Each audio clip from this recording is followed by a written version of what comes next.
Ahoana marina ny raharaha 7 febroary 2024. 7 febroary 2024. 7 febroary 2024. Efatra amby folo taona katroka omaly 7 febroary. Ny nanaovan'ny Rajoelina sy ny ekipany sorona ny vahoaka malagasy. Tetika efa nomanina mba ampahomby ny fanonganam-panjakana tamin'izany fotoana. Ary tetika nentina nandotona ny fitondrana marika ravalomanana tamin'izany. Betsaka ny zava-miafina. Ary betsaka no tsy mahafantatra ny marina vokatry ny lainga tsara lahatra nataon'ny Rajoelina momba ity raharaha ity. Fotoana ahafantarany maro ny tena zava-misy izao fotoana izao. Tafita amin'ny tanjona iriny mantsy ny mpitondra ankehitriny. Azo ny fahefana. Najoro ilay Tsangam-Bato. Maneho fiatsaram-belatsia. Milaza fa lavo an'ny fahafana ireo lavo. Nandritra ny fianiana ny lapam-panjakana. Iza no nitifitra. Ary iza no namono malagasy mpiray tandrazana taminy. Raha ny angona fanadiadiana izay natao, dia i Rajoelina sy ny ekipany no efa namolavola ilay tetika mba amonoana ireo malagasy mpiray tandrazana taminy. Tsy olana taminy izany satria fahefana no namaika azy.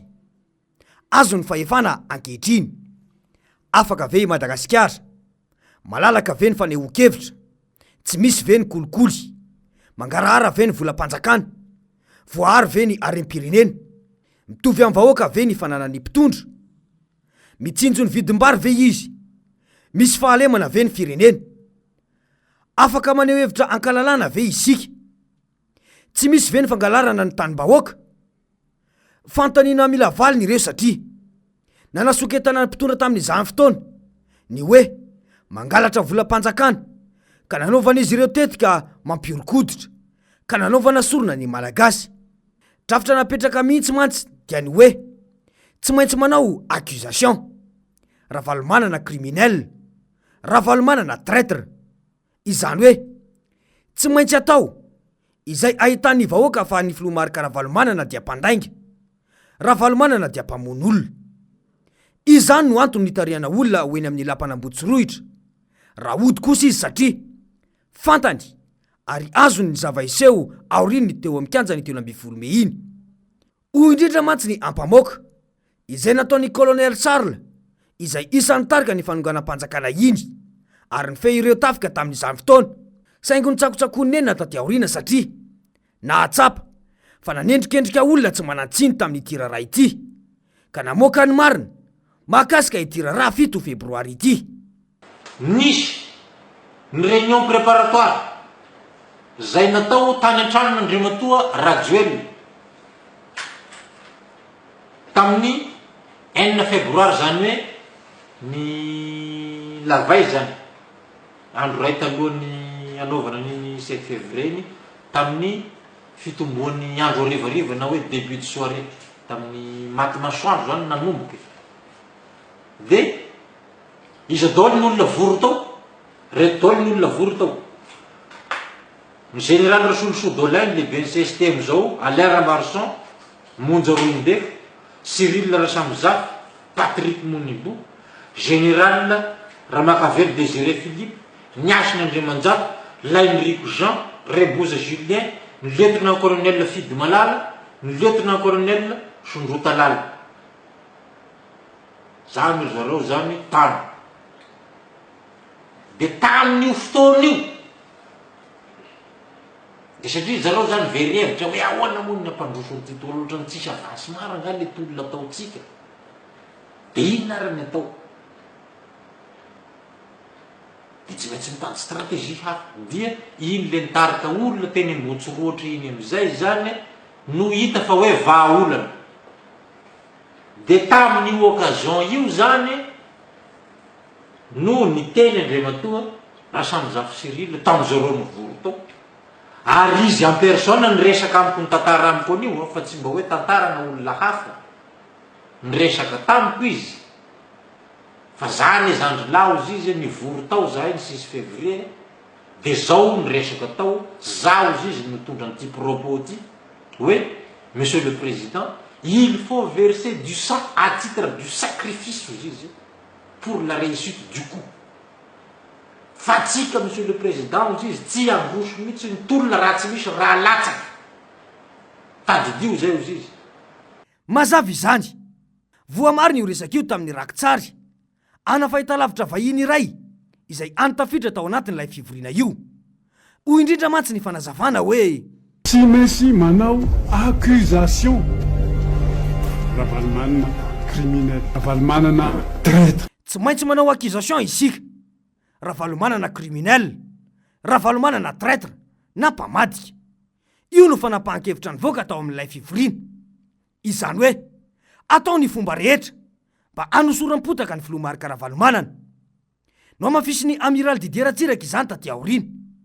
Hoy mantsy izy hoe anaherana mifosa olona fa efa nanomboka ny tsilopilopy ny mouvement n'Andriamatoa Rajoelina dia tsy lasy ty ozy ny sasany tamin'izany fotoana zany raha tsy misy raha latsaka. Olala, tsy mety amiko zany. Dia nisy tokoa ny raha latsaka. mazava izany natao sorona ny vahoaka. Tamin'ny fotoana io no nangatahany ingaben'ny tanàna, nangatajodrano tamin'ny vahoaka fa ody. Raha ny sary niparitaka tokoa dia nasesika ho teo aloha ny vahoaka, fa tsy hita avokoa ireo mpanetsiketsika ny vahoaka rehefa tonga teny amin'ny lapana Ambotsirohitra. Ity no fanazavana nataony amiral Ratsiraka mahakasika io. Fa le olona avy aty aoriana nasesy mba hisiany raha latsaka, asa misy nitifitra aoriana, misy nitifitra avy aloha, teo nisy ny raha latsaka zay manomboka eto tsy miaraka atsonitsika Andriamatoa Rajoelina. Mazava izany tetika natao hitomana vahoaka atao sorona fotsiny izany ny filazana fa ametraka ny prime ministra Monja Roindefo izay notendrena teny amin'ny kianja ny 13 Mey ho eny amin'ny lapana Ambotsirohitra. Toy izao mantsy no antso nataon'ireo mpitarika ny fanonganam-panjakana tamin'izany.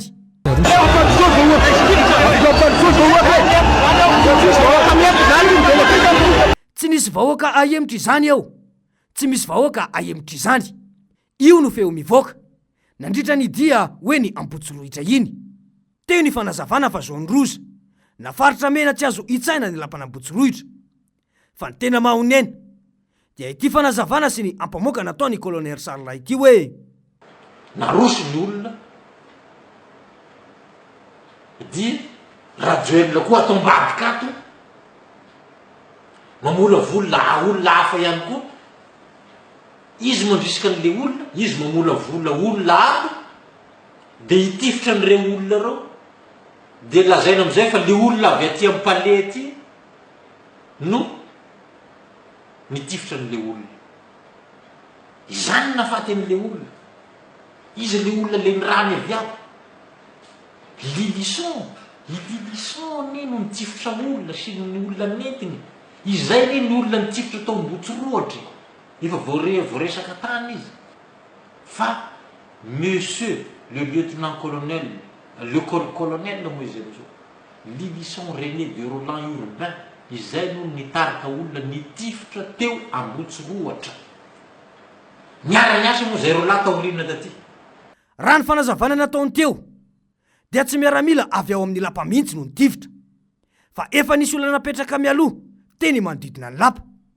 No mafisiny fa mbola isan'ny jorova volombelona momba io tranga io ny promotion na andiany tamin'ity manamboninaitra ity. Hoy atrano mantsy izy hoe tamin'ny mois de février 2009 iny any dia misy zavatra ho tantaraiky ty. Misy promotionnaire-nay zay taony Monja Bernardin maty izy, nanao école d'état-major izy tao fiadanana dia nandritry ny formation tao izy tsy salama dia maty. Dia maty manko izy ny 20 février 2009 dia namoaka ny alina io, dia namoaka ny razana teny amin'ny morgue teny amin'ny Girard Robic zahay teny Soavinandrina ny 21 février maraina. Dia be da be zany zahay teo ny anjeny fa 19e promotion. Dia tamin'izay fotoana zay izahay la 19 tao dia efa naheny maro zahay tao, maro hoe iny songelitio izy raha lanina mon'olona tao. Za tsy anonona n'le namanay gendarme maromaro, nisy firy lany promotionnaire-nay gendarme tao fa tsy tononoko eto ny anarany. Tena masazavatra le zalahy iny, fa ahoana izy zahay ity songelitio namon'olona tamin'ny 7 février. Olo ty mba sureviny ty zany tena marina ity. lidalany vao maraina ny andro de niala teo nosy taony ny rifotra mafy be nakany aiza ty amin'iny lalana mahazo ny anosy be de lasa ny tsorony manjidy ha mamasara any zalahy nanatona moramora ry ty liliso tamin'ny fotoany inona ny resany tamiko rapiramozy izy ahoana moa za amin'io fa maheno anazy hoe le zalahy ty namon'olo tamin'ny 7 février fa mbola tsy confirmé zany de sarotra moa zany ny accusé-vanao hoe tsy confirmé le izy nanantona izy za amin'io fa eny no mitarika am'le collectif des jeunes officiers supérieurs eny Andohalo fa mahorana koa ny ana amin'io raha tsika ro lazo izy mitambatra de vita eo fa mahatsangana fanjakana tsika fa ahoana ty ho any tenenany lany zany io izy ianareo antemora avy vohipeno izy izy miampy anay tsy miety raha vao zay izy mitambatra de marava fanjakana zay mazavy izany fanadiadina maromaro no naravina tao anatiny izao fandarana izao mba ahafantarany vahoaka malagasy ny tena zava-misy marina mahakasika ireo daty roa izay misy fifandraisany be ireo azadino fa efa nisy ihany koa tamin'ny revi-taona ireny ny fikasana andefa lance roquette ny avoloha izay toerana nisy ny filomarika Ravalomanana izany hoe saika nesorona hatramin'ny ainy filoham-pirenena vao fidim-bahoaka tamin'izany raha tsy ahivitsika dia teny nataon'ny filomarika Ravalomanana nandritra ny famoahana ny voka-pifidianana ny taona 2024 ireny fa tsy mahavidy ain'olana iray aza ny tenany ka isan'ny antony nandeferany tamin'ireny voka-pifidianana ireny izay niteraka fahakiviana mihitsy ho an'ireo mpanaradia azy izany efa nivoaka raha teo ny feo fa nisy kandida nampiditra fitaovam-piadiana antsokosoko teto tamin'ny revi-taona ireny akaiky ny fifidianana fotoana mitaky ny fijoroana ho an'ny vahoaka malagasy anjarany rehetra no mandinika ny voalazan'ireo fijoroana vavolombelona ny resaka tao anatin'izao fandarana izao fa ahoana mariny